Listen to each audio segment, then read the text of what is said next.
Hey everyone, tonight we're diving into the chaotic, sometimes poetic, and frequently vomit-splattered world of medieval drinking, back when alcohol wasn't just for pleasure. It was safer than drinking water, more dependable than the local healer, and way cheaper than a trip to confession. Before we get started, go ahead and like the video and subscribe, but only if you really enjoy the content here. Also, drop a comment telling me where you're watching from and what time it is. I always love seeing where in the world you're all tuning in from. Now, dim the lights, maybe switch on a fan for that soft hum in the background. Let's ease into the night together. Picture this. You're a peasant in 13th century Europe. You've been toiling in the fields since sunrise, covered in mud, aching and thirsty. But instead of drinking water, you reach for a mug of ale. Not to get drunk, but because water might kill you. Back then, people had good reason to fear untreated water. Rivers and wells were often polluted with sewage, dead animals, or even the occasional unfortunate soul. They didn't know about germs yet, but they'd learned the hard way that drinking from natural sources could easily land you in a ditch, or worse, a grave. The answer? Small beer, a low-alcohol, mildly fermented drink made from grains, barley, and wild yeast. It wasn't fancy or strong, but it was safer than the plague-ridden puddles outside. Everyone drank it. Kids, nuns, even monks, though theirs was probably of better quality. The average medieval person drank about a gallon of ale a day. That's right, a gallon. Not because they were all hopeless drunks, though some probably were, but because water just couldn't be trusted. Ale was also cheaper and simpler to make than wine, especially in Northern Europe. In many regions, ale wasn't just a beverage, it was a staple food source, a reliable way to get calories. Think of it as liquid bread, far easier to swallow than the mouldy loaves the village miller sold. And no, people weren't stumbling around drunk all the time. Small beer typically contained just 1 to 2% alcohol, enough to kill bacteria, but not enough to spark a bar fight before breakfast. Still, if consumed on an empty stomach, it could make you feel a bit unsteady. While peasants drank this weak ale to avoid the dangers of contaminated water, monks were engaging in a more refined endeavor, creating the medieval version of craft beer. Between chanting prayers, copying texts, and coping with their vows of celibacy, monks quietly became Europe's original master brewers. They didn't just brew casually, monasteries ran full-scale brewing operations and were exceptionally skilled at it. Why monks? Monasteries were clean, stable, filled with literate men who had time, large pots, and a need for routine. Brewing became part of daily life alongside prayer, fasting, and silently judging each other's penmanship. They brewed for travelers, pilgrims, charitable causes, and of course, for themselves. Let's not kid ourselves, Brother Pius definitely enjoyed a sneaky pint between evening and morning prayers. Unlike peasants who threw together basic ingredients and hoped for the best, monks were precise. They recorded every step, measured ingredients carefully, and timed fermentation with great accuracy. They even pioneered the use of hops, the plant responsible for beer's bitterness, and the justification behind many a modern IPA obsession. While the average person stuck with weak, small beer, monks brewed much stronger versions. Why? Because they could, and because during fasting, solid food was forbidden, but beer wasn't. This clever theological loophole gave rise to what monks affectionately dubbed liquid bread. It had calories, taste, and alcohol, everything a cloistered monk could want. Some monasteries became so skilled that their brews gained fame across the region. Locals would visit not for spiritual guidance, but for the ale. By the 14th century, many monasteries were operating what we'd now call microbreweries, only instead of Chad in a flannel shirt, it was Brother Gregory with meticulous notes and a deep knowledge of fermentation. Hey everyone, tonight we're diving into the wild, sometimes poetic, and frequently vomit-filled world of getting drunk in medieval times, back when alcohol wasn't just for fun, it was cleaner than the water, more dependable than a doctor, and cheaper than confessing your sins. Before we get started, hit like and subscribe if you genuinely enjoy the content, and drop a comment letting me know where you're watching from and what time it is. It's always interesting to see who's tuning in from around the world. Now, dim the lights, maybe switch on a fan for that soft hum, and settle in as we begin tonight's story. Picture yourself as a peasant in the 13th century Europe. You've been out in the field since sunrise, you're covered in dirt, your back is aching, and you're incredibly thirsty.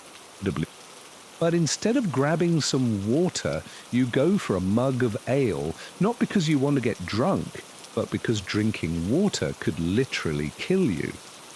People in the Middle Ages had every reason to be suspicious of untreated water.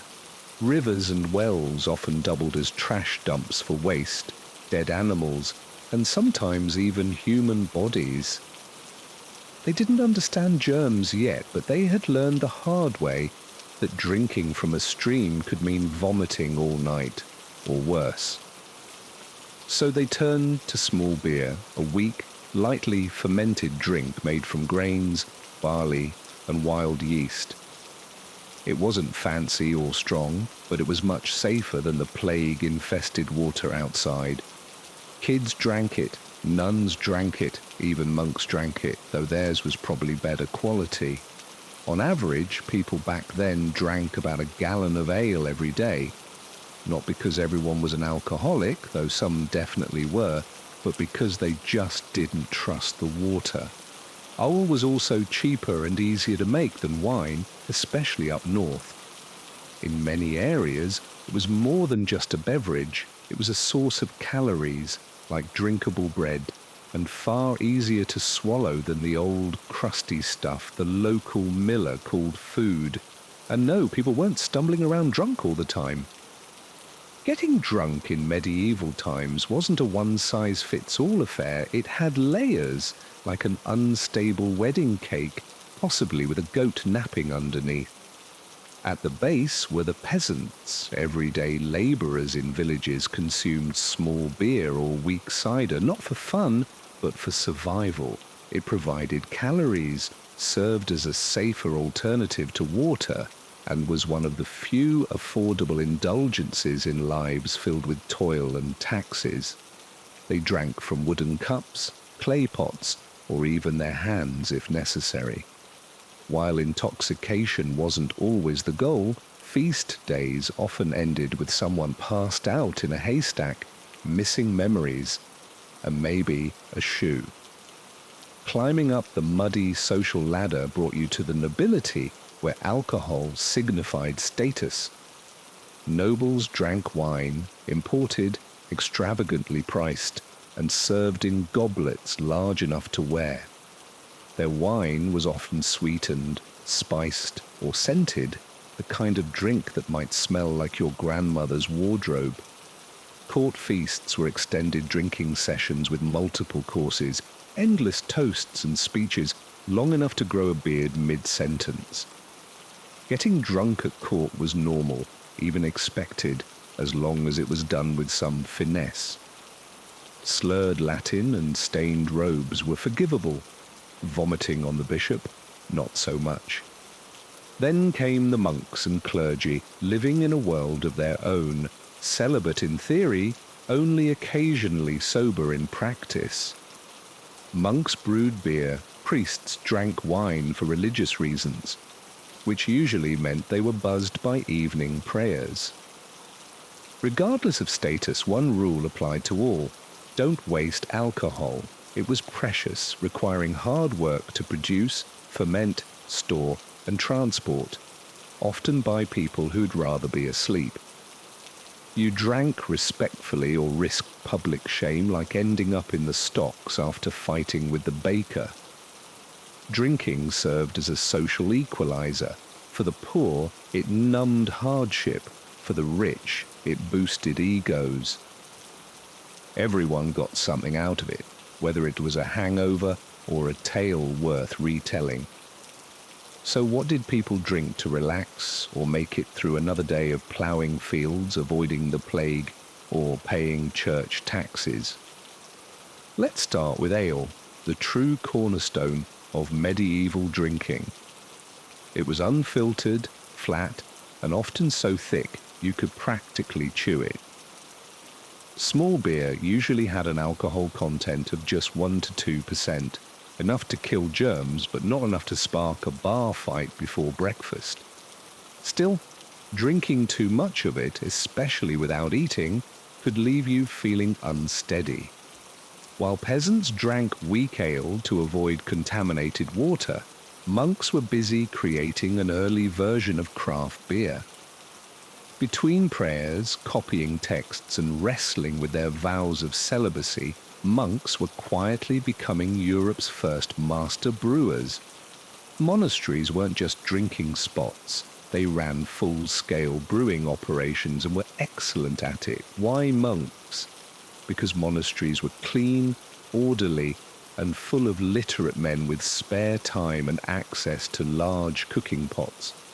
Brewing became part of their daily life, just like praying or judging each other's handwriting. They brewed beer for travelers, the needy, and themselves. Let's be honest, Brother Pius probably slipped in a drink between services. Unlike peasants who brewed with guesswork, monks recorded their methods. They tracked ingredients, controlled fermentation times, and introduced hops into brewing. Yes, hops, the plant that adds bitterness and helps beer lovers feel fancy about their taste in IPAs. While everyday folk stuck with small beer, monks brewed stronger varieties. Why? Because they could, and also because during fasting, solid food was banned, but beer wasn't.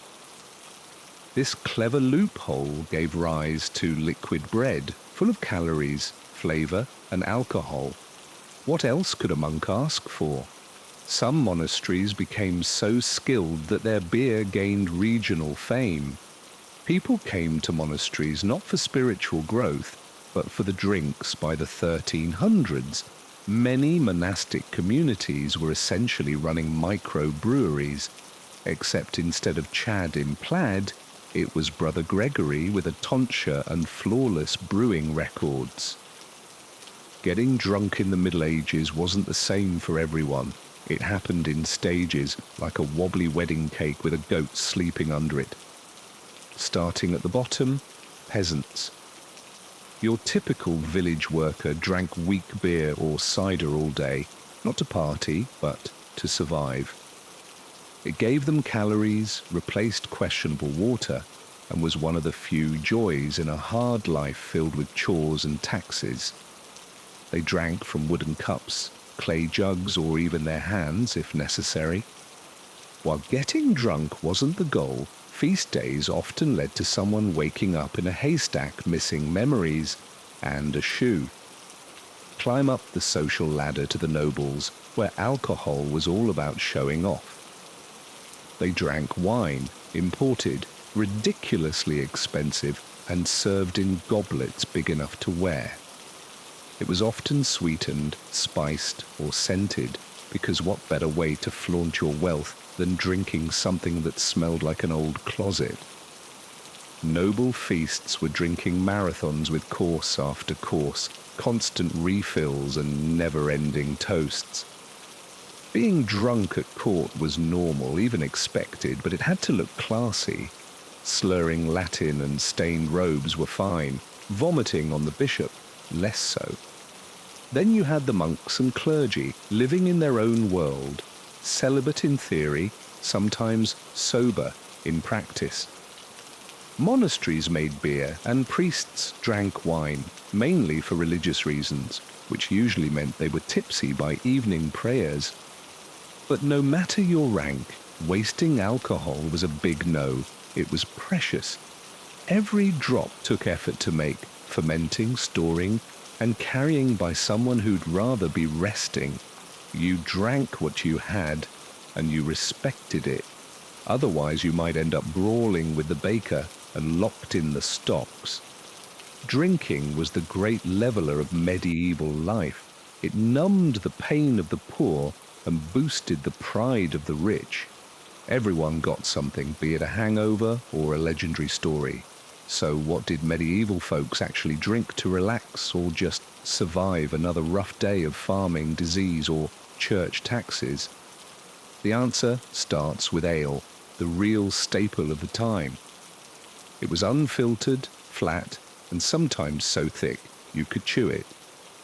Monastic beer turned into a recognizable brand. Even now, some beers still bear names linked to ancient monasteries, showing that monks truly grasped the sacred bond between humans and their drinks.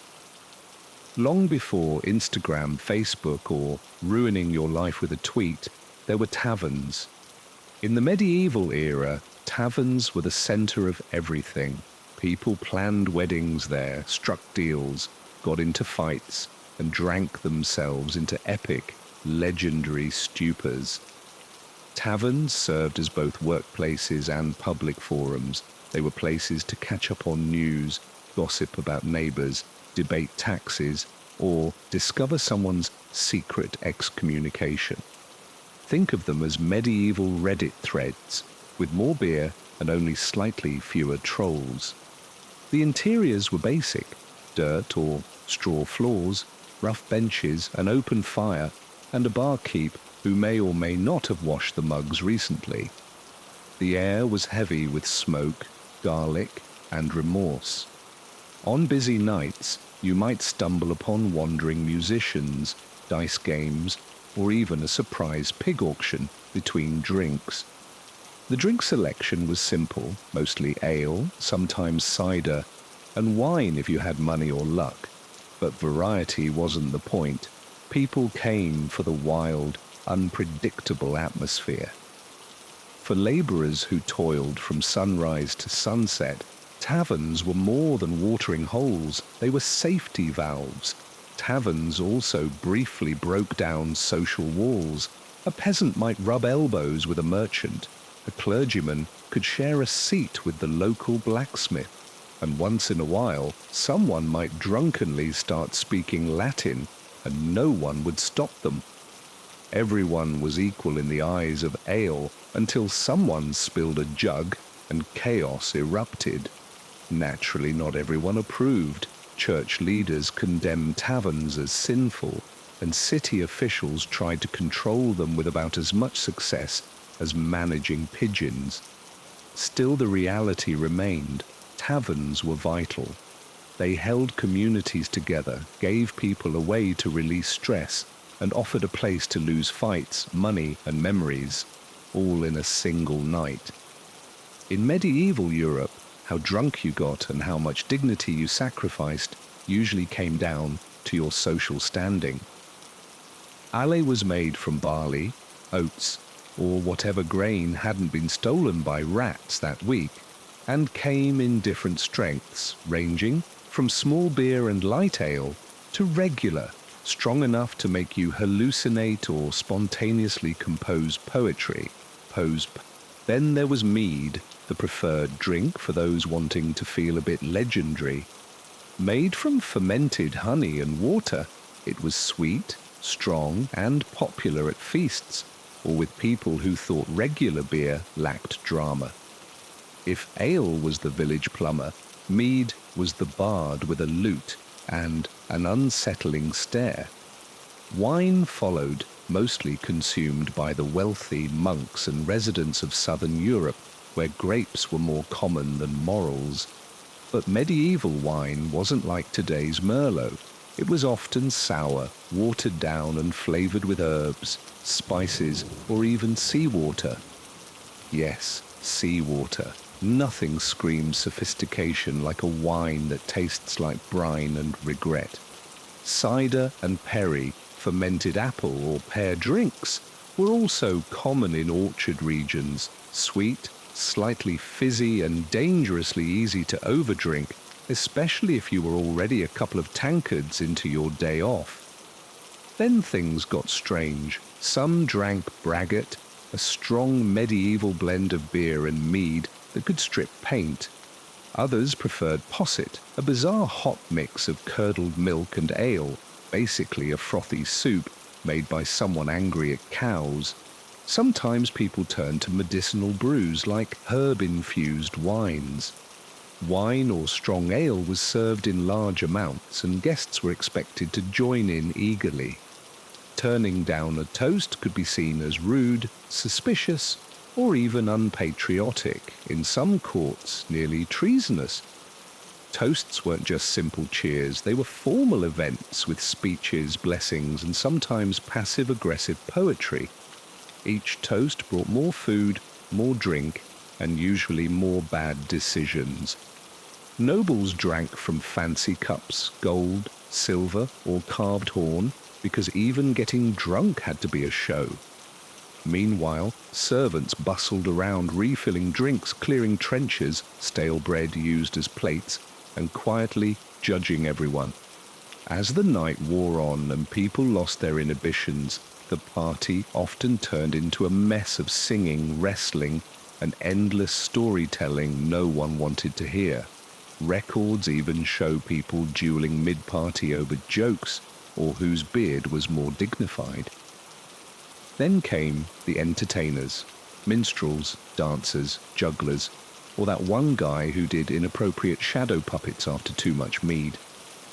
It was all fueled by endless pitchers of alcohol.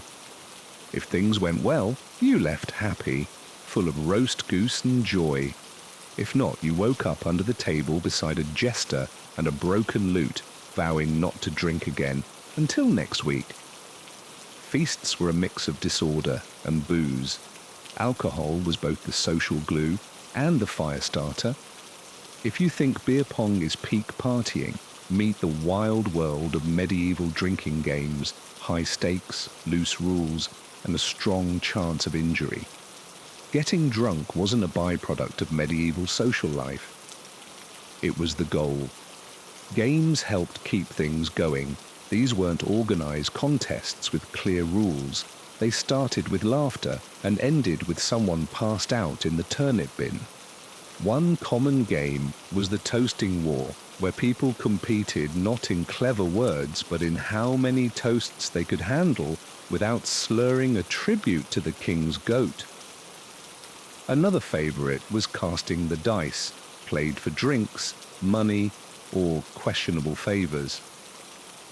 The dice were often crude and made from bone, and the rules changed depending on who was sober enough to explain them. If someone got accused of cheating, congratulations, you just invented medieval bar fighting, a topic for another time. There was also who can drink the most the fastest, not a creative name, but hugely popular. This wasn't about winning as much as earning bragging rights and possibly damaging your liver. Medieval men took pride in how many tankards they could chug before collapsing into a hedge. In noble society, drinking games came with formalities and rituals.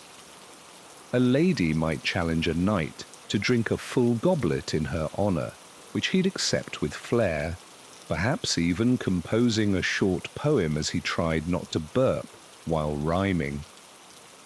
There were also games involving balance, spinning, and even sudden wrestling matches, sometimes triggered by mistaking the minstrel for a monster. Winning wasn't the goal.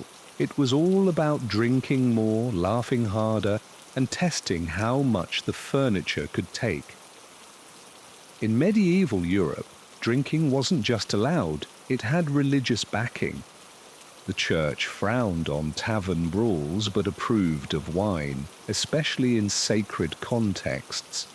Take communion wine, for example. During Mass, the priest would say holy words and the wine became Christ's blood, which he would then drink, sometimes daily. While priests weren't doing wild drinking rituals, they did consume a fair amount of wine through religious duty. Wine wasn't limited to communion either. Monasteries brewed plenty, officially for religious reasons, though there was always enough left for personal enjoyment. Monks kept records of their wines, praised fermentation as divine, and sometimes gave sermons with a bit of a slur. Some saints even embraced alcohol. St. Bridget of Ireland once wished for a lake of beer in heaven, and St. Arnold of Soissons saved many during a plague by telling them to drink beer instead of water. Accidentally wise advice. Religious festivals like Christmas and Easter were both spiritual and social, filled with food, song, and drinks like ale or mead. Pilgrims often stayed at monasteries where monks offered food, shelter, and enough wine to make the rest of the journey a bit hazy. If you passed out near the altar, it was just seen as resting close to the divine. Although the church officially disapproved of excessive drinking, enforcement was inconsistent. A noble might just get his scolding sermon. A peasant might end up in the stocks, while a monk would just be reassigned to quieter duties. In a time when beer was safer than water, overindulging was inevitable. Medieval society enjoyed feasts and festive drinking, but there was a line. Once someone crossed from cheerfully drunk to trying to joust a fence or yelling at goats, the stocks came into play. These wooden devices locked your limbs and left you stuck in the town square, exposed to the weather, ridicule, and sometimes an unimpressed sheep. Being put in the stocks for drunkenness wasn't uncommon. If you were loud, disrespectful, vomited in a sacred place, or mooned a bishop, you could end up publicly punished by mourning. The penalty wasn't just physical, it was social. Everyone in town, including gossipy neighbors and curious kids, watched you suffer, sober up, and get humiliated in daylight. Children might pelt you with vegetables. Monks might scold you with scripture. Someone would definitely say, "Seen them in there before." Ironically, it wasn't drinking that got you punished. It was not handling your drink well. Nobles could get blackout drunk without issue, but if a cobbler stumbled into a pig pen, it was a scandal. Authorities weren't worried about alcohol itself, but about how it made people act unpredictably. As long as you drank privately, no one cared. But drunkenness in public could spark unrest, or worse, impromptu folk songs. Some towns even had ale tasters to make sure beer wasn't too strong, or at least not stronger than what the mayor could handle. Still, public drunkenness was rarely a serious crime. It was more of a social embarrassment. You weren't a criminal, just someone who partied a bit too hard midweek. After some time in the stocks, you'd leave sore, ashamed, and probably already thinking about your next tavern visit, just more quietly. Medieval hangovers were as miserable as you'd expect, without painkillers or sympathy. You'd wake up on straw with church bells ringing like Judgment Day. There's a goat staring at you because, once again, you passed out in its stall. So how did medieval people handle hangovers? First off, they just pushed through. There were chores to do, responsibilities to meet, and no time to moan about your head feeling like it was splitting open. You'd mumble something about sin and stumble back outside. Still, some folks, bless them, did try real remedies. In some towns, bringing weapons into taverns was actually considered an insult. Technically, weapons weren't allowed inside, but that rule was about as effective as no smoking signs in 1990s bars. People still brought in daggers, clubs, and even walking sticks. Anything could turn into a weapon if tempers flared. And if someone came in unarmed, no problem. Tankards and wooden stools were heavy enough to do damage. Tavern fights ranged from minor scuffles to complete destruction of the place. Sometimes the tavern owner would try to break it up, but other times they just stood back, arms folded, figuring out how much furniture would need fixing the next day. Authorities usually didn't get involved unless someone died or someone important got hurt. If it was just a couple of peasants brawling in the corner while a lute player tried to pretend nothing was happening, it was just a typical Friday night. But if a noble or a visiting merchant got caught up in it, the law would come down hard. Stocks, hefty fines, even bans from the tavern, which was practically like being exiled. Still, despite the risks, fighting was part of tavern life. You came in for a drink and some fun. Sometimes that's what you got. Other times, you walked out with a black eye and a story you couldn't share in front of your grandmother. And drinking in the Middle Ages wasn't just for men. If you stopped by a tavern or bought ale from a street vendor, chances were a woman had a hand in making or selling it. Some wealthy married folks managed to drink their way into early retirement, the medieval dream. But women weren't just serving drinks, they enjoyed them too, especially during festivals, weddings, or after wrangling a bunch of kids and a stubborn cow. While society didn't celebrate drunk women, it wasn't exactly rare either. If the ale was good and the evening stretched on, some risque singing was perfectly acceptable. In the Middle Ages, whether you were sick, hurt, or just looked a little off, someone was likely to hand you a drink. It could be a priest, a barber surgeon, or your grandma, but alcohol was the go-to remedy.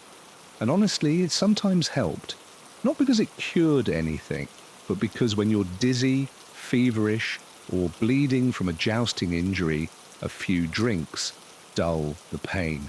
Welcome to medieval medicine, where alcohol acted as painkiller, antiseptic, sedative, and sometimes breakfast. Doctors, using that term loosely, regularly recommended wine or ale. Cold, warm wine, headache, wine with mint, digestive trouble, mead with herbs, served in what was basically a carved-out wooden mug, and a prayer. Even monks brewed herbal liquors for healing. These were strong, sugary, and flavored with things like wormwood or sage, anything that seemed vaguely medicinal. Today we'd call it a digestive. Back then it was medicine, and you just hoped for the best. One bold cure involved soaking herbs in brandy and drinking it to cleanse the humours. Whether it cleansed anything besides your dignity is questionable, but it did make you stop complaining, either from numbness or passing out. On the battlefield, alcohol had a real use. It cleaned wounds, or more accurately, it burned like hell and distracted you from the guys sawing off your leg with a repurposed farm tool. Sometimes patients were given a strong drink before amputations. Sometimes they were the ones drinking straight from the bottle. But alcohol wasn't only for injuries, it was used for treating sadness, plague symptoms, postpartum recovery, and spiritual crises. If you were alive, chances were alcohol was part of the treatment. Did it help? Sometimes. Did it make things worse? Also, yes. By the end of the medieval period, the way people drank and what they drank began to change gradually, with fewer pigs around in taverns. One significant change came with the development of stronger alcohol. Distillation, the process that turns wine into something capable of both cleaning wounds and erasing memories, became more advanced in the late Middle Ages. This led to the creation of early versions of brandy, aquavit, and other potent drinks that made beer seem weak in comparison. At the same time, international trade grew, bringing exotic spices, new brewing techniques, and eventually sugar and rum to Europe. Each shipment of goods contributed to the evolution of drinking culture. Ale started to lose favour, especially among the wealthy, who now preferred imported wine and spirits, aligning themselves with the Renaissance. Taverns also improved, transforming into inns and public houses by the 16th century, which were early forms of pubs. Drinking shifted from a casual after-work activity to a structured part of travel, politics, and even postal services. Yes, medieval mailmen drank regularly, and then came the Reformation, which brought a moral critique to drinking. Reformers like Calvin and Knox disapproved of public drunkenness, leading to taverns being labelled as places of sin, idleness, and questionable behaviour. Governments responded with stricter regulations, including licensing laws, higher taxes, and the criminalisation of public drunkenness.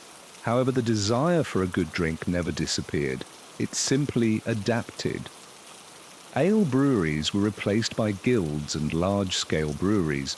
Wine became more regulated by state officials, and spirits gained popularity at court.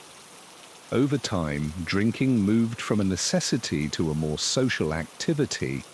The Middle Ages gave way to modern times, bringing improvements in sanitation, cleaner water, and less reliance on alcohol for survival, celebration, and social life. In ancient Babylon, love wasn't a spontaneous romantic affair. It was a battle, often requiring strategy, spells, and sometimes the help of an irritable demon. Babylonian love magic was bold in its use of the supernatural. If charm didn't work, you'd write someone's name on a cursed clay figurine and bury it by their door, giving you a powerful advantage. In an era when bloodletting was seen as a scientific practice and leeches were almost like co-workers, alcohol was at least a more socially acceptable vice. One thing governments have always excelled at is recognizing when people are enjoying themselves and finding ways to tax it. In medieval Europe, alcohol was no different. Drinking wasn't just a hobby, it was a key part of the economy. Brewing, selling, and serving alcohol provided jobs, brought in money, and supported local authorities. Who needs roses when you have necromancy?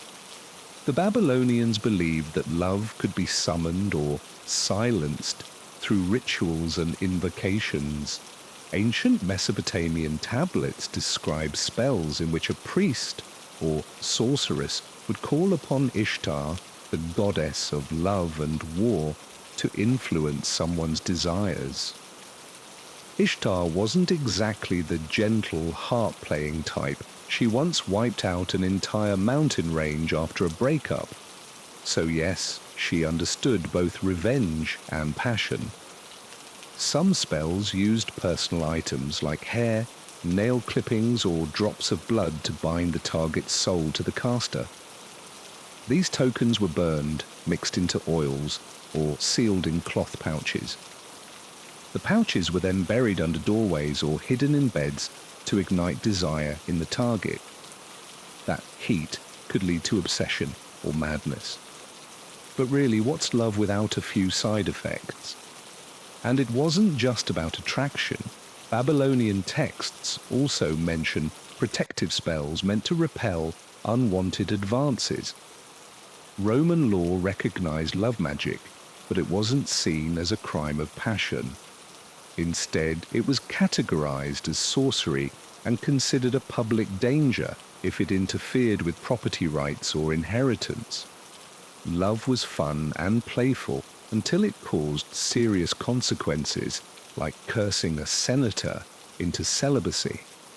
For the Romans, love was intertwined with politics, magic, and sometimes toxicity. In ancient Egypt, love was viewed as sacred, mystical, and potentially dangerous in the wrong hands. Egyptian love spells mixed religious devotion, poetic expression, and, when necessary, ruthless manipulation. These were not the ramblings of a heartbroken teen, but carefully composed rituals, often written on papyrus and supported by gods like Hathor, Isis, and Bes. In Egypt, when love was lost, one didn't cry, they cast spells. Egyptians believed love could be stirred like a potion or unlocked like a tomb, and their magic reflected this. A common method was the dream spell, in which the spellcaster would, if you wanted someone to fall in love, you'd call on a dead person with little else to do. In contrast, philia spells were more about managing affection. Women often used these spells to keep peace in marriages or prevent their husbands from being unfaithful. Rather than igniting intense passion, philia spells aimed for loyalty and harmony. They were sometimes added to wine or oil, acting as magical tranquilizers in daily rituals. Herbs and potions also played a part. Greeks used aphrodisiacs like mandrake root, which resembled a human and was believed to scream when uprooted, definitely not first-date material. Love potions also included honey, myrrh, and crushed bones mixed into drinks or applied to clothes. A potent recipe involved menstrual blood, an intimate and powerful ingredient believed to permanently bind a man's soul to his lover. Greek erotic magic wasn't romantic by modern standards. It was more about strategy and control than consent. Os, the god of love, was depicted blindfolded and armed with arrows for a reason. Love wasn't just blind, it was dangerous, and the Greeks knew how to use it as a weapon. The Romans took the Greek traditions further, adding more wine, drama, and legal loopholes. Roman love spells weren't just folk remedies for the lonely, they were seen as tools for influence, preserving status, and even revenge. In a society obsessed with order and honor, controlling someone's desires was a subtle way of altering fate. Roman love magic came in many forms, but defiction binding spells were the most popular. These were often carved into thin sheets of lead and folded like cursed love letters before being buried in tombs or thrown into rivers, invoking deities like Pluto or Hecate to entrap the target's mind, body, and spirit. The writing was sharp and full of desperate pleas. Some spells read like court summons, others like dramatic fan fiction. One such example from Rome requested that a woman named Victrix burn with love for Marcus like a torch, day and night, until she couldn't bear to be without him. Romantic, until you realize Marcus buried the spell next to a child's grave to amplify its power. Roman perfumes and oils were another method of magical manipulation. Women would rub these mixtures laced with herbs like vervain, mint, or even belladonna onto themselves or their lovers.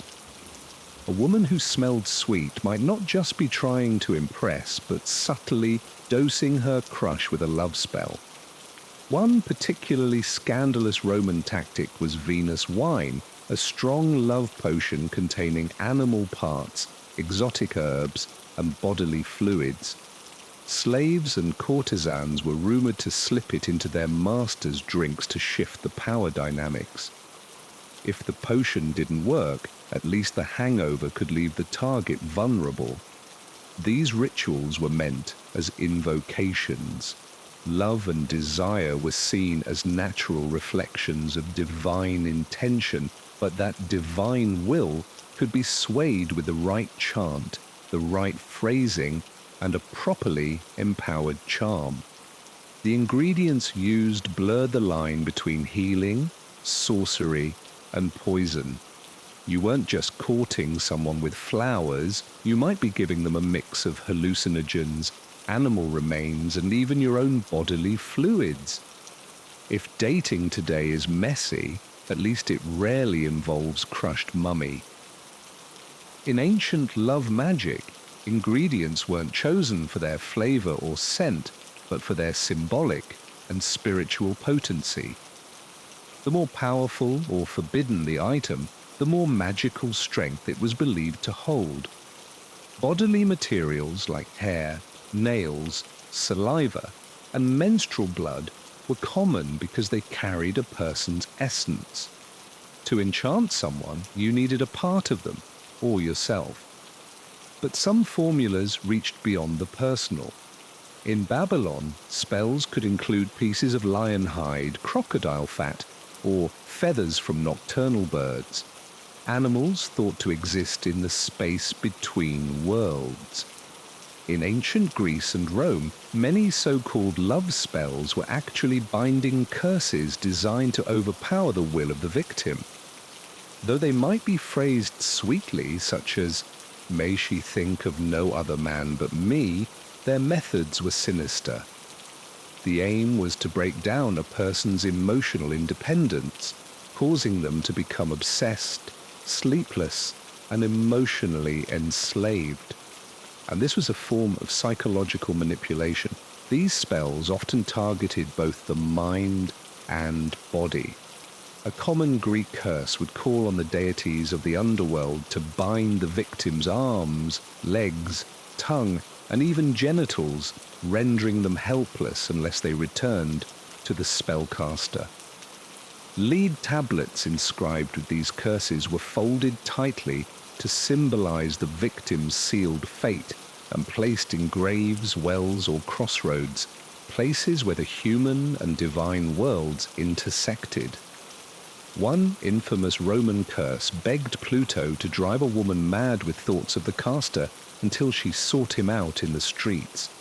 It even included specific physical instructions: bind her knees so she cannot dance with another, bind her lips so she cannot kiss another.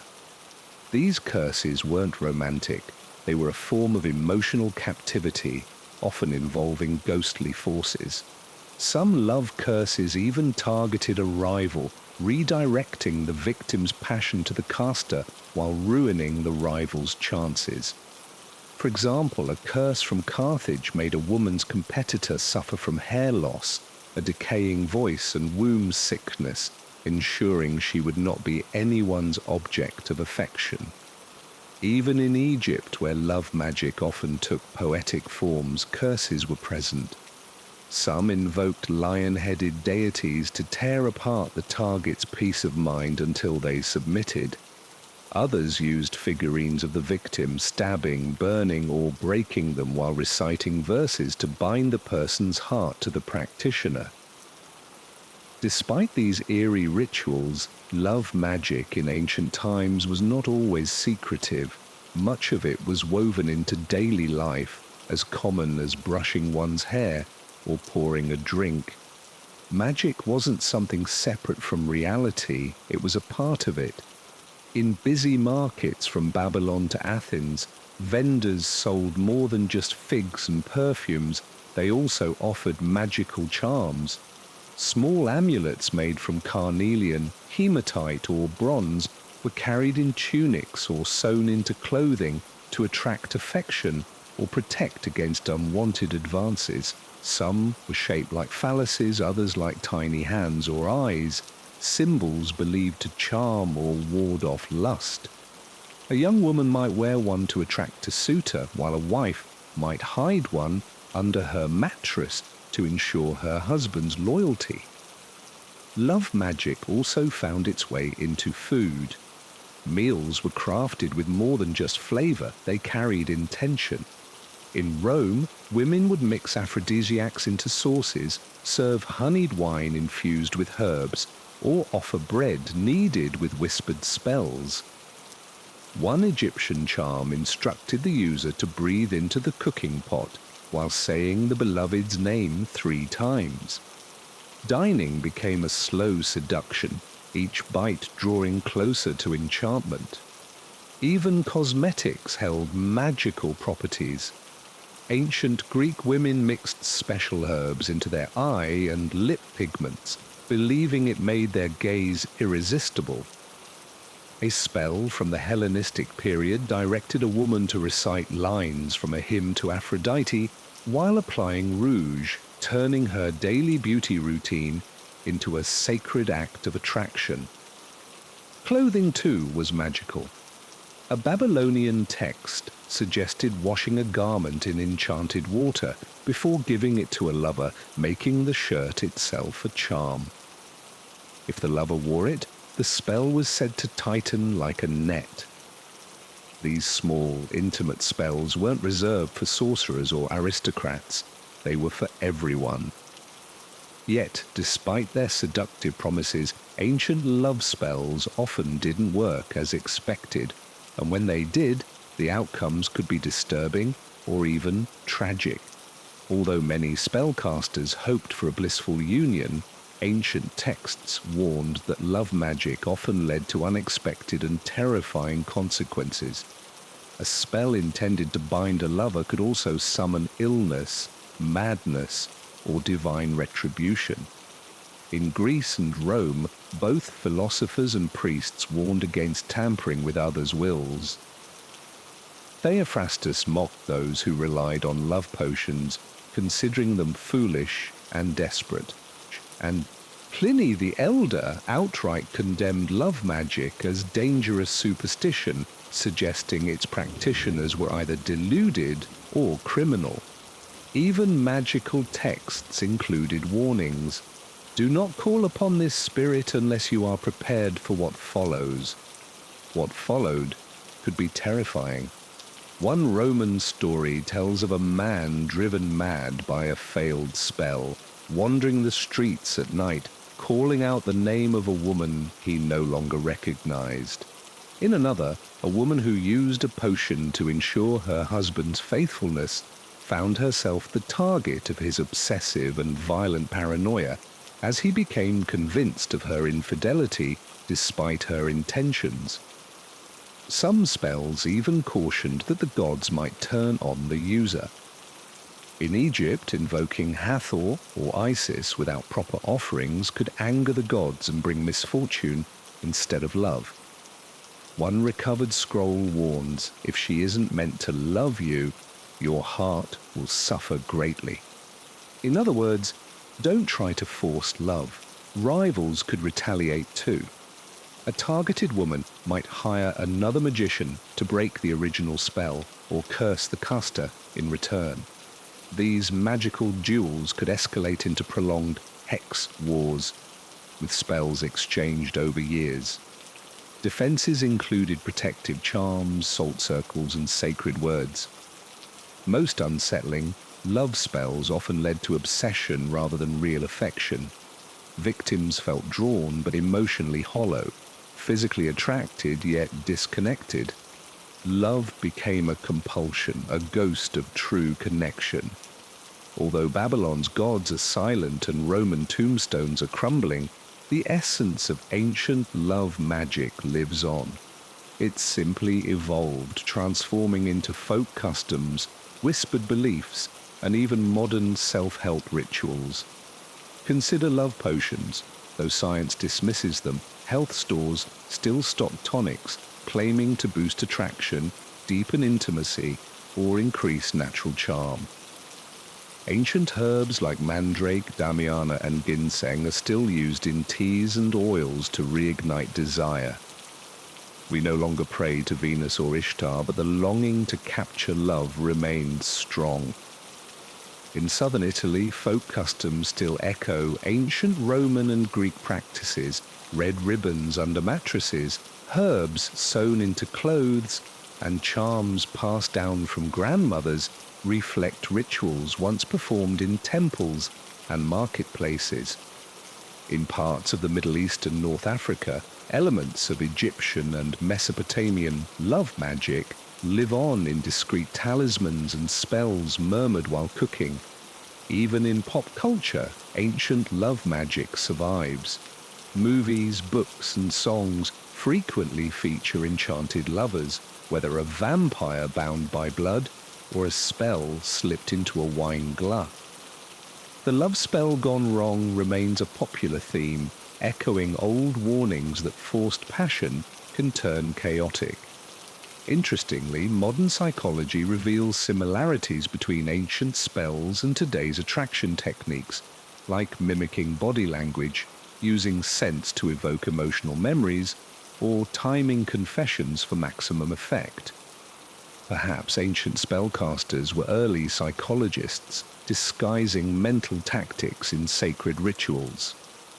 Today, love spells are still sold, just rebranded. Pastel-colored online shops and mystical aesthetics offer custom candle spells, while TikTok features manifestation guides that wouldn't be out of place on ancient scrolls. Ultimately, ancient love magic wasn't only about making someone love you, it was a way to reclaim power over longing. That yearning to be noticed, desired, chosen is timeless. And if a bit of magic helps, why not? In ancient Greece, sport wasn't entertainment, it was a sacred act, a divine display of strength and spirit before the gods.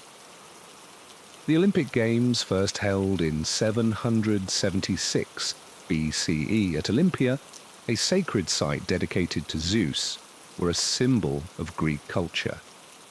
For over a millennium, athletes from across the Greek city-states gathered every 4 years, not for political reasons or warfare, but to achieve immortality through physical prowess. The games were serious, and athletes trained intensely, often for years, under the supervision of coaches, priests, and philosophers.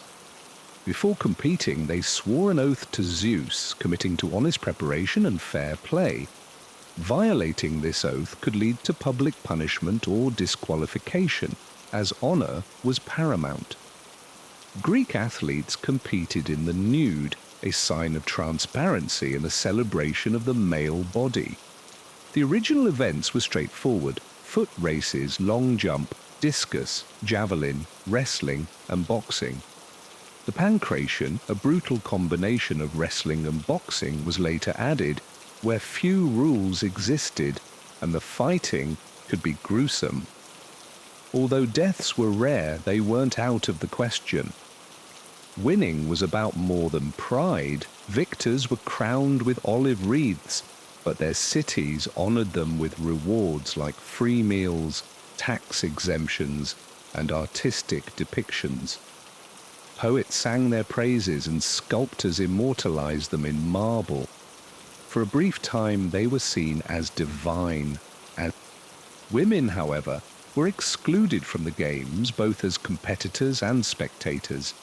Instead, they had their own separate event, the Haria, which involved foot races for unmarried girls, but lacked the grandeur of the male games. The Olympics were more than just athletic contests. They were a sacred tradition of ambition, discipline, and divine expectation. It wasn't merely about sports, it was about ritual.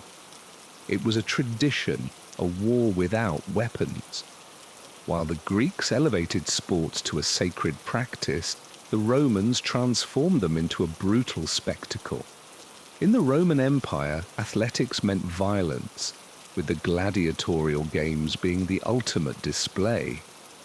These weren't simple contests, they were brutal, life-or-death performances meant to entertain the masses, honor the dead, and reinforce the power of the rulers. Gladiators were typically slaves, prisoners of war, or criminals, but despite their lowly status, they became famous. Some, like Spartacus, gained legendary status, admired even as they fought for the crowd's amusement. Trained in special schools called ludi, gladiators were taught to fight with skill, precision, and flair, making the performances more theatrical. Bloodshed was part of the entertainment. The most famous venue was the Colosseum in Rome, a grand structure that could accommodate up to 50,000 spectators. The games were free, funded by emperors and politicians seeking public favor, a strategy known as bread and circuses. Feed and entertain the people, and they won't question corruption or conquest. Gladiators fought in various styles, some with swords and shields, cuirass, others with nets and tridents, retiari. Each type had unique strengths and weaknesses, and their costumes added to the unpredictability of the matchups. The games also featured mock battles, animal hunts, and public executions. It was a mix of athletics, theatre, and horror. However, not every fight ended in death. Contrary to popular belief, most contests concluded when one fighter surrendered. Killing a skilled gladiator was bad for business, since they were valuable assets. The editor, the sponsor of the games, decided the fate of the defeated, and the famous thumbs up or down gesture is likely a myth, as ancient sources are unclear. Despite the violent nature of their profession, some gladiators gained celebrity status, receiving gifts, fan mail, and even graffiti praising their appearance and, in some cases, their freedom. Retired gladiators often became trainers, bodyguards, or gained minor fame. Long before modern sports like football, baseball, or basketball, the peoples of Mesoamerica played a game that combined sport, religious ceremony, and cosmic symbolism. Known today as the Mesoamerican ball game, or by its ancient name, Olamalistli, it was far from a casual pastime. It held sacred significance, was used as a political instrument, and sometimes ended in death. Played by the Olmecs, Maya, and Aztecs, the game featured a heavy rubber ball, sometimes weighing up to 4 kilograms, that players had to keep moving using only their hips, elbows, knees, or thighs. Hands were not allowed. The objective varied by time and place, but often involved hitting the ball through a vertical stone ring high on the court wall. Given the ball's weight and limited body parts allowed, scoring was almost miraculous. The courts, known as tlachtli or poc-to-poc arenas, were shaped like a capital I with sloped sides and were often adorned with carvings of gods, warriors, and sacrificial scenes. These were not ordinary sports venues, they were arenas of divine human interaction. Winning or losing was only part of the story. The games symbolized the ongoing struggle between life and death, light and darkness, the gods and the underworld. Some versions of the myth portrayed the game as a reenactment of the Maya hero twins' journey to the underworld to face death itself. The most debated aspect was ritual sacrifice. Contrary to common belief, not all matches ended in death, but major games tied to religious festivals often did. Sacrifices were not always the losers. Sometimes the winning team's captain was offered as an honorable tribute to the gods, supposedly gaining divine favor through death. Others believed the losers were sacrificed as a display of cosmic justice. What's certain is the game's profound cultural importance. It was more than just sport, it was a spiritual and social expression. The sound of the rubber ball echoed through temple plazas like the heartbeat of faith, identity, and authority. In ancient Egypt, physical activity combined leisure, ritual, and preparation for the afterlife. Sports weren't merely pastimes, they reflected cosmic order, royal authority, and divine will.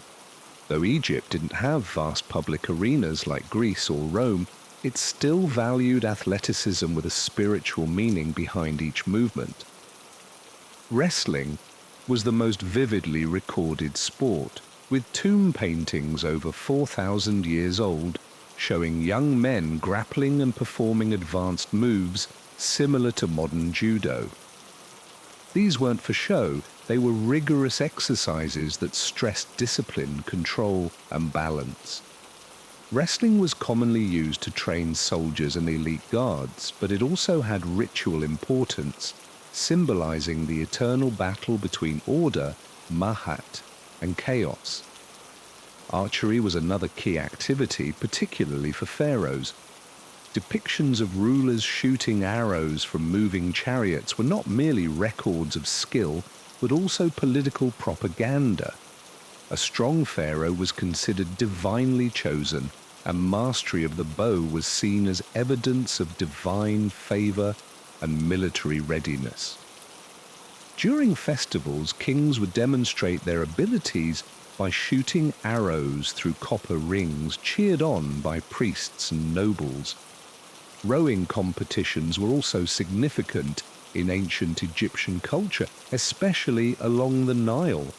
Young men competed in ceremonial regattas with synchronized rowing symbolizing unity and discipline.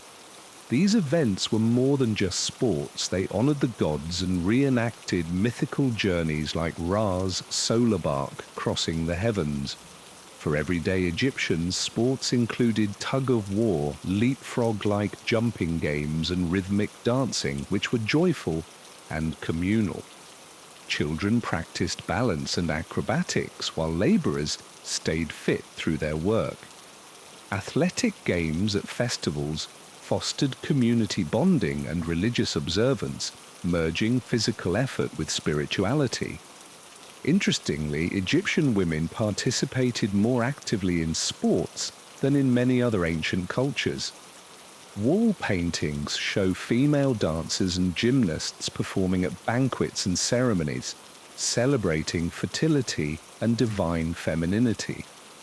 While these performances weren't competitive in the modern sense, they were athletic, graceful, and held symbolic significance. In ancient China, sports were not only about physical ability, but were also deeply integrated with Confucian values, military training, imperial politics, and the pursuit of balance between mind and body. Athletic activities were important to both the elite and commoners, often reflecting deeper philosophical ideals. Archery held particular esteem. In Confucian tradition, the nobleman was expected to master archery not only as a warrior but as a gentleman. Archery contests were formalized and highly ritualized. During the Zhou dynasty, archery competitions were held in ceremonial halls where etiquette was just as important as accuracy. Participants would bow, recite formal phrases, and shoot to display their virtue and discipline. Hitting the target was seen as a metaphor for achieving moral perfection. However, not all sports in ancient China were so tranquil. Jigu, or Chinese polo, was introduced during the Han dynasty and reached its peak under the Tang dynasty. Polo became a favored sport of emperors, generals, and aristocrats. Played on horseback with long mallets, it was fast-paced, thrilling, and dangerous. Emperor Xiong of the Tang dynasty even died in a polo accident. Despite its risks, the sport was embraced by both men and women of the court. Noble women in silk robes could be seen riding alongside their male counterparts, skillfully striking balls with great agility. In an era of strict gender roles, polo briefly provided a level playing field. Military sports also thrived. Ku, an early version of soccer, was originally created to keep soldiers agile and coordinated. Players would kick a leather ball through a net or hole in a wall, using precise footwork. Over time, Kuju became a popular civilian game and is now considered the earliest recorded form of football. Martial arts, too, were expressed through sport. Wu and early Kung Fu were not just combat techniques, but disciplines that nurtured both the body and spirit. Sparring matches and strength tests were common in military camps and public demonstrations, often held during festivals. Games like chess and Go were also seen as mental sports, testing strategy, foresight, and emotional control. The ideal athlete was not only strong but balanced, restrained, and morally upright. In the ancient Near East, including Mesopotamia, Assyria, Persia, and other regions, sports were rarely just for leisure. Athleticism often reflected power, divine favor, and military readiness. Physical feats were part of public rituals, royal image building, and the cultural mechanisms of empires. In Mesopotamia, the earliest urban civilizations engaged in a variety of physical activities, though they did not formalize sports like the Greeks. Wrestling, for example, is prominent in Sumerian art and literature.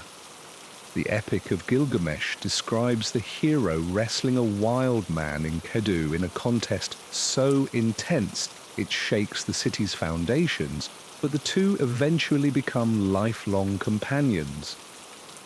Wrestling symbolized not just sport, but raw strength, dominance, and mutual respect. Kings were expected to be physically strong. Assyrian and Babylonian rulers often had reliefs made of themselves hunting lions or performing military drills. These were not mere vanity projects, but political statements. Slaying a lion by hand wasn't just an act of bravery. It showed that the king could control chaos and maintain order. These lion hunts were state-sponsored propaganda in physical form. The Persians under the Achaemenid Empire developed one of the first formalized military training programs that combined athletics with ethics. Boys were taught how to ride horses, shoot bows, and speak the truth. A trio that merged sport, warfare, and moral education. Archery and horsemanship were not only essential for battle, but also symbols of elite status. Public displays of strength also played a part in temple rituals. Festivals often included competitions like foot races, stone lifting, or ceremonial fights, depending on the region and the deity being honored. These events were watched by priests, officials, and sometimes even kings, emphasizing that the body, like the city or the universe, needed to be strong and disciplined. One distinctive contribution from the Near East was the introduction of board games like the royal game of which, while not physically strenuous, were viewed as intellectual contests and sometimes used for divination. Much like archery or wrestling, success in these games was believed to signify divine favor. In the ancient civilizations of South Asia, especially in the Indus Valley and early Vedic societies, physical culture was closely linked to social structure, spiritual practice, and the pursuit of harmony between body and mind.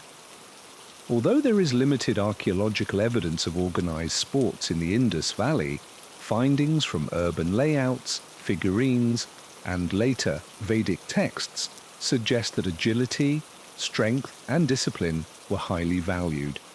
Cities like Harappa and Mohenjo-Daro had large public baths and open courtyards that may have been used for communal events, water-based rituals, or athletic activities. Terracotta figurines depict people in dynamic stances, wrestlers, dancers, and acrobats, indicating that physical movement and performance were integral to everyday life. While there are no records of Olympic-style events, the environment suggests a culture where the body was trained not just for utility, but also for ritual and aesthetic purposes. As the society evolved into the Vedic period, physical prowess became more formalized, especially through Dhanurveda, the ancient art of warfare. Young warriors were trained in archery, sword fighting, chariot driving, and unarmed combat. Competitions were often part of royal festivals, allowing princes to demonstrate martial skills, gain prestige, and form alliances. Wrestling, or Mallayuddha, became one of the most esteemed sports in ancient India. It went beyond mere strength. It was a spiritual discipline. Wrestlers adhered to strict diets and moral principles, lived disciplined lives, and often trained in temple-like schools known as akharas. These institutions functioned like monasteries, promoting mental clarity along with physical power. The tradition continues today in updated forms and remains highly respected. Ball games and dice games are also mentioned in Sanskrit literature. The word krida in Sanskrit referred to various forms of sport, from animal races to strategic games. In the Mahabharata, even divine figures like Krishna and Arjuna are portrayed engaging in sports, often using them as symbols of cosmic battles. Yoga also originated in this period, not as gentle stretching, but as a demanding system of physical and mental discipline aimed at achieving spiritual enlightenment. Athleticism was not pursued for fame, but for transcendence. Although often neglected in historical narratives, women in ancient times did participate in sports, typically under strict rules and in female-only settings. Their physical activities were often tied to themes like fertility, grace, or ritual purity, rather than public acclaim or competition. Yet evidence across cultures shows that female athleticism was present, sometimes praised, sometimes restricted, but never absent. In ancient Greece, women were forbidden from the Olympic Games, not just from competing, but even attending. However, they had their own festival, the Heraia, held in Olympia to honor the goddess Hera. Unmarried girls raced barefoot, wearing shorter tunics and with their hair unbound, contrasting with the veils of married women. Though events like javelin or pankration were absent, winners received olive crowns and were honored with statues. In Sparta, women had significantly more athletic freedom. Girls trained openly in running, wrestling, and throwing, often performing before male spectators. Their fitness was seen as essential to the state. Strong women were expected to bear strong warriors. While the rest of Greece found this surprising, Sparta regarded female strength as essential to their militaristic society. In Egypt, tomb paintings and reliefs depict women dancing, jumping, and performing gymnastic feats, especially during festivals and religious events. These performances, though not competitive, were physically demanding. Some scenes show pairs of female acrobats in mid-air, indicating a long history of trained physical movement and artistry. Ancient Rome provides more complex examples. While elite Roman women rarely took part in public sports, lower-class women and slaves sometimes fought as gladiatrices in arenas. Although rare, inscriptions confirm their presence. More commonly, women engaged in activities like ball games, swimming, and horse training within private villas. In China, Tang dynasty records mention noble women playing polo, one of the few sports where women and men could compete together. Dressed in flowing robes, they skillfully struck balls while galloping through the imperial courts. These scenes shocked later Confucian historians, but show a brief period when elite women had athletic freedom. Even though the crowds have disappeared and the ancient stadiums are long gone, the legacy of ancient sports continues to thrive today. From Olympic gold medals to football chants, modern sports owe much of their structure, spectacle, and spirit to the ancient world. The Olympic Games, revived in 1896, were intentionally designed to mirror the Greek origins, including ceremonial oaths, laurel wreaths, and the sacred flame once dedicated to Hestia. While the values shifted from divine approval to global unity, the core objective remains to celebrate human physical limits. Roman influence is evident in our passion for stadium sports, with large arenas, organized leagues, and the theatrical nature of modern games, from entrance music to dramatic commentary mirroring the gladiatorial spectacles of the Colosseum. The concept of cheering sections, team uniforms, and national pride in sports can also be traced back to Roman imperial pageantry. Mesoamerican traditions can be seen in the way sports are tied to ritual and symbolism. Although no games end in human sacrifice today, athletes are still revered as warriors, matches as battles, and trophies as sacred items. Victory continues to hold a mythical status. From China's refined archery contests to Persia's disciplined military training, sport has long been a tool for moral education. Modern martial arts still emphasize not only physical movement but respect, restraint, and self-control, rooted in ancient values. Forgotten games like Cuju and Krida are also being rediscovered as historians and enthusiasts search for the diverse origins of modern athletics. Ancient board games are returning to popular culture, not as relics, but as reminders that competition isn't always physical.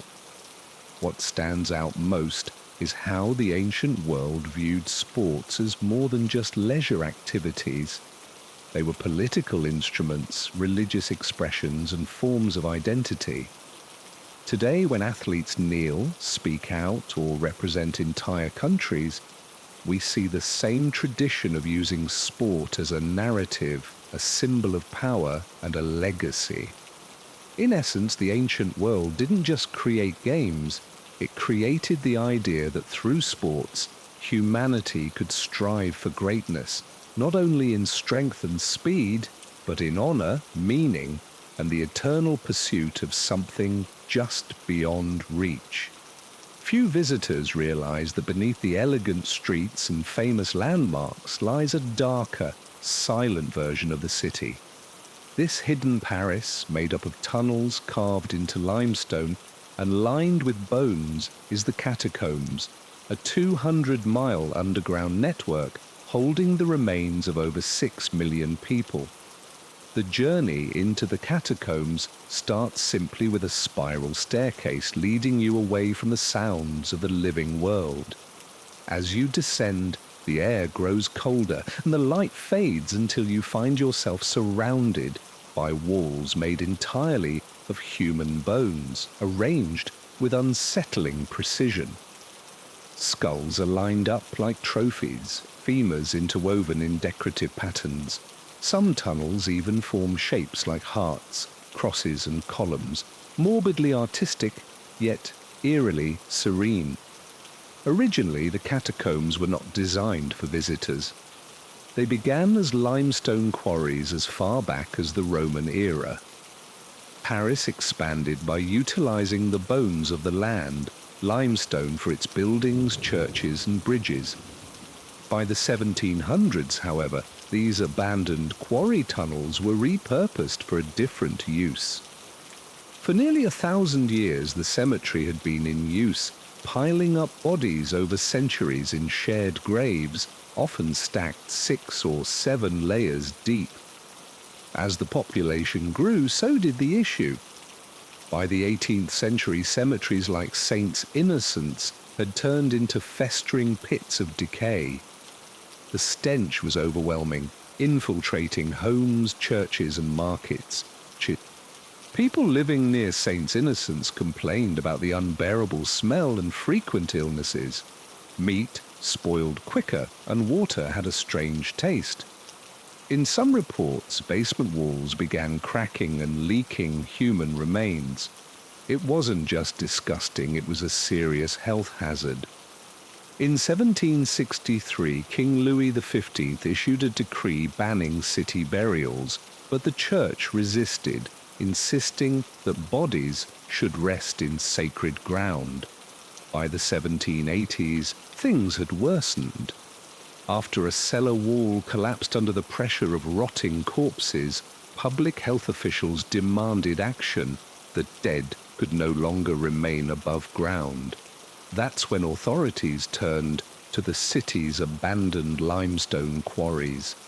These underground spaces left over from Paris's construction era were dark, cold, largely unused and out of sight, making them ideal for relocating the dead. In 1786, they began moving bones from saints' innocents into the underground tunnels. The transfers took place at night to avoid public attention. Workers wore long robes and the bone carts were covered with black cloth. Priests accompanied the processions reciting funeral rites. It was both grim and respectful. The transfers continued for decades, with other cemeteries like Saint-Étienne-des-Grès, Madeleine, and Montmartre also emptied. To conserve space and bring order, bones were arranged in patterns. What began as a crisis of overcrowded cemeteries gave rise to one of the world's most haunting landmarks. The catacombs weren't just a fix. They were a stark reminder that even in death, the city needed regulation. Walking through the quarry section of the Paris catacombs, it's immediately clear this is no random pile of bones. It's architecture, an eerie, precise design made not from brick or stone, but from human remains. Getting drunk wasn't the same for everyone. It happened in layers, like a wobbly wedding cake with a goat napping underneath it. Starting at the bottom, peasants, ordinary villagers drank weak beer or cider all day, not to party, but to survive. It gave them calories, replaced unsafe water, and was one of the few small joys in a life full of hard work and taxes. They drank from wooden cups, clay mugs, or, if desperate, straight from their hands. They didn't always drink to get drunk, but on feast days, someone would definitely wake up in a haystack with no memory and wearing someone else's shoe. Moving up the muddy social ranks to nobles, alcohol was about showing off. They drank wine, ideally imported, extremely expensive, and served in goblets big enough to wear as helmets. Their wine was often sweetened, spiced, or perfumed, because nothing showed power like drinking something that smelled like an old wardrobe. Noble feasts were endless drinking events with multiple courses and constant toasts that took so long you could grow a beard before they ended. Getting drunk was normal and even expected at court, as long as you did it with style. Slurred Latin and stained robes were forgivable, but throwing up on the bishop was less acceptable. Then there were monks and priests in their own world, celibate in theory, sometimes sober in practice. Monasteries brewed beer, and priests drank wine for religious ceremonies, which basically meant they were tipsy by evening prayers. No matter who you were, the rule was not to waste alcohol. It was valuable, taking hard work to brew, store, and transport. People drank everything they had and respected it. Otherwise, you might end up fighting the baker and sitting in the stocks. Drinking was a medieval equalizer. It dulled pain for the poor and boosted pride for the rich. Everyone got something out of it. Some got hangovers, others became legends. So, what did medieval people drink to relax, or just survive another day of farming, disease, and church taxes? It started with ale, the real staple of medieval drinks. It was unfiltered, flat, and often so thick you could almost chew it. Hey everyone, tonight we're diving into the wild, sometimes poetic, and often vomit-filled world of getting drunk in medieval times, when alcohol wasn't just for fun. It was cleaner than the water, more dependable than a doctor, and way cheaper than going to confession. Before we get started, take a second to like the video and subscribe, only if you truly enjoy what I do here. And drop a comment with where you're watching from and what time it is there. I love seeing who's tuning in. Centuries before the catacombs became burial grounds, quarry workers left some of the oldest markings. These miners carved dates, initials, and directional arrows into the stone to keep track of their paths. Many proudly engraved their names like signatures stamped in time, while others marked exits, noted the quality of the stone, or drew simple sketches of pickaxes, candles, and ships. These weren't random doodles, they were vital tools for survival in a dark maze. When the catacombs turned into an ossuary, a new system of markings appeared, carved plaques from the 18th and 19th centuries that identified which cemetery the bones came from. Some had haunting inscriptions, like riddles, about death always following you, while others quoted scripture or Latin phrases about life's vanity and death's certainty. In the forbidden zones deeper underground, modern explorers have left their own marks. From the 20th century onwards, cataphile graffiti has spread, with some pieces becoming true artworks. Murals painted by flashlight that transform entire walls into glowing skeletons, mythical creatures, or surreal faces.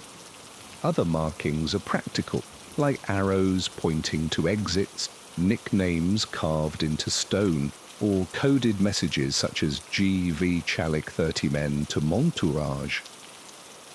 The tunnels have an unofficial map passed on by word of mouth among cataphiles, with locations given secret names: the beach, a sand-filled chamber, the cellar, the cathedral, the sandbox. Some walls are named after their images, like the mushroom forest or the elephant room. Without knowing these codes, getting lost isn't just possible, it's almost certain. There are also signs of people occupying these tunnels, candle holders carved into walls, benches built from leftover stone, and rusted hinges where doors once stood. Some explorers use stencils or ink stamps to mark their visits like underground passports, while others leave poems, bottle caps, or small figurines, quiet offerings to this realm of endless darkness. In the catacombs, language becomes a legacy. Every carving, arrow, and painted whisper adds to an ever-growing story that says someone was here, someone walked these paths, and someone wanted to be remembered. During wartime, the Paris catacombs were more than a morbid curiosity. They became a shadowy battlefield. Some of the earliest markings were made by quarry workers long before the catacombs were used for burials. These early miners etched dates, initials, and arrows into the walls to keep track of their routes. Many proudly inscribed their names, like signatures frozen in time. Others marked exits, noted the quality of the stone, or drew simple images: pickaxes, candles, even ships.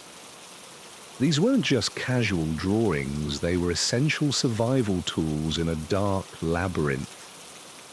Once the catacombs turned into a cemetery, a new form of expression appeared: